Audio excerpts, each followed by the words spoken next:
Parliament budget സമ്മേളനത്തിന് തുടക്കം. സാമ്പത്തിക അവലോകന റിപ്പോർട്ട് സമർപ്പിച്ചു. നടപ്പുവർഷം 7% വളർച്ചയെന്ന റിപ്പോർട്ട്. ബജറ്റ് അവതരണം നാളെ. സർക്കാരിന്റെ നേട്ടങ്ങൾ എടുത്തു പറഞ്ഞ് രാഷ്ട്രപതിയുടെ നയപ്രഖ്യാപനം. ഇന്ത്യയെ നയിക്കുന്നത് ഭയമില്ലാത്ത സർക്കാർ എന്ന് രാഷ്ട്രപതി. 2047 अड़ित्तर पणियुन्नु। मेरी सरकार ने अभूतपूर्व फैसला किए हैं। पहली बार देश ने भगवान बिरसा मुंडा के जन्म दिवस को जनजातीय गौरव दिवस के रूप में मनाना शुरू किया। സ്ത്രീ ശാക്തീകരണത്തിൽ രാജ്യം മുന്നേറി. ഭീകരതയെ ശക്തമായി നേരിടുമെന്നും ദ്രൗപദി മുർമു. അദാനി ഗ്രൂപ്പിന്റെ തുടർ ഓഹരി വിൽപ്പന വിജയം. മുഴുവൻ ഓഹരികളും വിറ്റു. സമാഹരിച്ചത് 20,000 കോടി. വിൽപ്പനയ്ക്ക് വെച്ച ഓഹരികളെക്കാൾ 1.25 മടങ്ങ് കൂടുതൽ ആവശ്യക്കാർ. 10ൽ 5 കമ്പനികളും ആദ്യ മണിക്കൂറിൽ നേട്ടമുണ്ടാക്കി.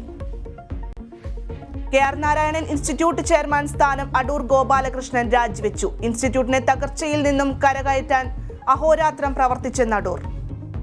ആടിനെ പട്ടിയാക്കുക മാത്രമല്ല, ആടിനെ പേപ്പട്ടി തല്ലിക്കൊന്നു. ഇതാണ് സംഭവിച്ചത്.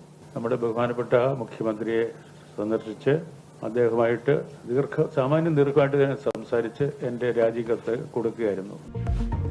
സർക്കാർ ആരോടും ഒഴിഞ്ഞു പോകാൻ പറഞ്ഞിട്ടില്ലെന്ന മന്ത്രി ആർ ബിന്ദു. ചിന്താ ജെറോമിന്റെ പ്രബന്ധ വിവാദം കേരള സർവകലാശാല പരിശോധിക്കും. 4-അംഗ കമ്മിറ്റിയെ ഉൾപ്പെടുത്തി വിദഗ്ധ സമിതിയെ നിയോഗിക്കും.